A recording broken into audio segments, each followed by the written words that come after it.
सभी सम्मानित शिक्षक साथियों को मेरा नमस्कार। एक बार फिर से आपको अपने YouTube channel H R S B education and motivation पर आप सभी को स्वागत है।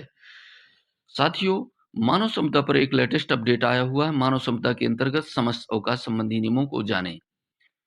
सभी शिक्षक ध्यान से देखेंगे। उपार्जित अवकाश, आकस्मिक अवकाश, बाल देखभाल अवकाश, सीसीएल, प्रसूति अवकाश यानी मैटरनिटी लीव, मेडिकल लीव किन परिस्थितियों में कैसे लिया जा सकता है और कब, कितने दिन पहले आपको अप्लाई करना होगा।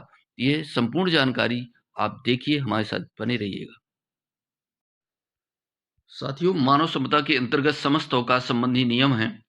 पहले नंबर आकस्मिक अवकाश संबंधी नियमों पर चर्चा कर लेते हैं।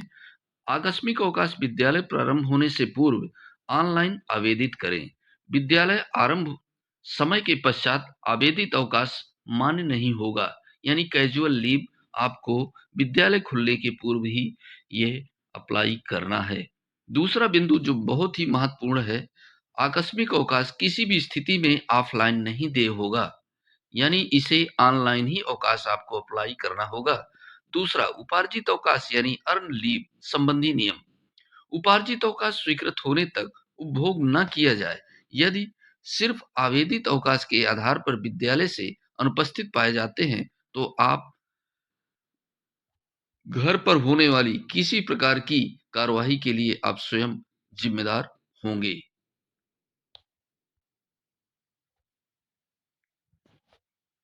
अर्न लीव पे स्पष्ट दिया गया है, उपार्जित अवकाश स्वीकृत होने तक उपभोग न किया जाए। यदि सिर्फ आवेदित अवकाश के आधार पर विद्यालय से अनुपस्थित पाए जाते हैं, तो आप पर होने वाले किसी भी प्रकार की कार्यवाही के लिए आप स्वयं जिम्मेदार होंगे। यानी जब तक आपका लीव अप्रूव्ड नहीं हो जाता है, सेंशन नहीं हो जाता है, तब तक आप अप्लाई उपभोग नहीं करेंगे। दूसरा बिंदु है, उपार्जित अवकाश देय तिथि से 3 से 4 दिन पहले आवेदित किया जाना चाहिए, क्योंकि उपार्जित अवकाश विभिन्न स्तरों से स्वीकृत किया जाता है, जिसमें समय लगने की संभावना होती है। तीसरा बिंदु है, ईएल यानी अर्न लीव न्यूनतम 3 दिन से अधिक की आवेदित की जाए। 3 दिन से कम ईएल पर विचार नहीं किया जाएगा। चिकित्सा अवकाश संबंधी नियम। मेडिकल लीव के बारे में देखिए। चिकित्सा अवकाश आवेदित करते समय प्रार्थना पत्र तथा किसी पंजीकृत चिकित्सक का परामर्श पत्र यानी डॉक्टर्स प्रिस्क्रिप्शन दोनों की संकलित पीडीएफ 2 एमबी से कम बनाकर अपलोड करें। दूसरा, चिकित्सा अवकाश विद्यालय अवधि प्रारंभ होने से पूर्व अनिवार्य रूप से मानव संपदा पर आवेदित किया जाए। बैक डेट में आवेदित किए गए चिकित्सा अवकाश पर विचार नहीं किया जाएगा। मेडिकल लीव भी आप विद्यालय प्रारंभ से पहले ही अप्लाई करेंगे। चिकित्सक के परामर्श पत्र पर बेड रेस्ट के लिए स्पष्ट लिखा हो। ज्वाइनिंग के समय मेडिकल फिटनेस लगा हुआ होना चाहिए। यदि फिटनेस नहीं लगा होगा, तो ज्वाइनिंग रिक्वेस्ट स्वीकार नहीं किया जाएगा।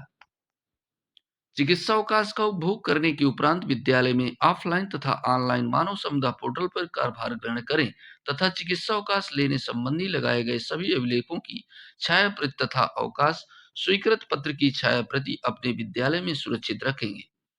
चिकित्सा अवकाश का दुरुपयोग गलत तथ्य के प्रकाश में आने पर संबंधित के खिलाफ कठोर कार्यवाही भी की जाएगी। बाल देखभाल अवकाश यानी सीसीएल चाइल्ड केयर लीव। बाल देखभाल अवकाश देय तिथि से 3 से 4 दिन पहले आवेदित किया जाए, क्योंकि अवकाश विभिन्न स्तरों से स्वीकृत किया जाता है, जिसमें समय लगने की संभावना होती है।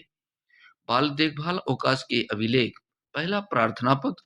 दूसरा, बाल देखभाल अवकाश संबंधी प्रारूप पर विद्यालय के प्रधानाध्यापक द्वारा संस्तुति करा ली जाए। तीसरा, बाल देखभाल अवकाश के आधार पर संबंधी अभिलेख।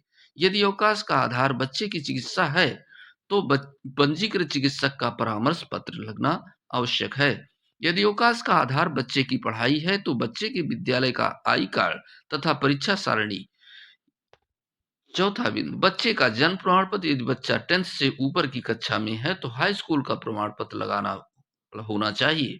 शपथ पत्र में अनिवार्य रूप से आवेदक के सभी बच्चों का उल्लेख किया जाए, वह सभी बच्चों की जन्म तिथि का उल्लेख हो। इसके पश्चात बाल देखभाल अवकाश संबंधी प्रारूप पर स्पष्ट रूप से पूर्व में लिए गए अवकाशों का विवरण वर्तमान सत्र का तथा विद्यालय में पूर्व से अवकाश पर चल रहे शिक्षकों का विवरण अनिवार्य रूप से भरा होना चाहिए। अगला है प्रसूति अवकाश यानी मैटरनिटी लीव।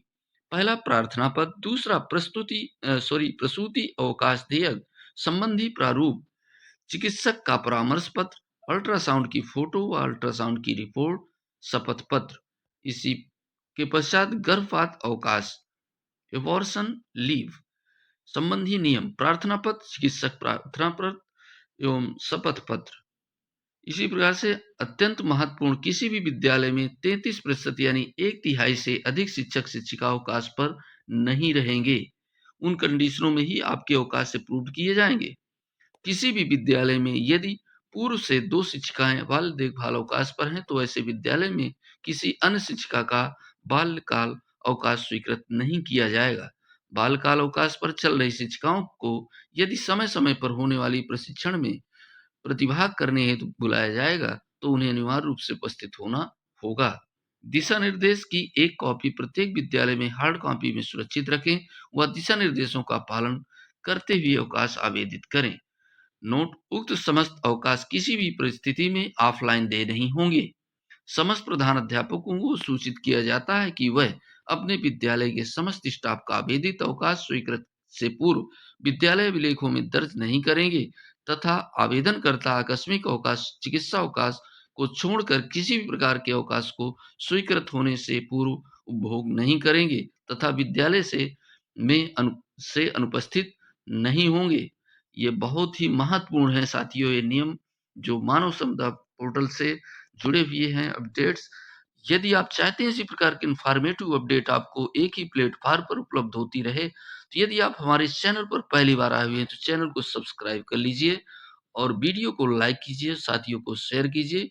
जो आपके क्वेश्चंस हैं, आप हमारे कमेंट बॉक्स में सुझाव अपने लिख सकते हैं और प्रश्नों का जवाब देने का पूरा प्रयास किया जाएगा। नए वीडियो के साथ मिलेंगे, तब तक के लिए जय हिंद, जय भारत।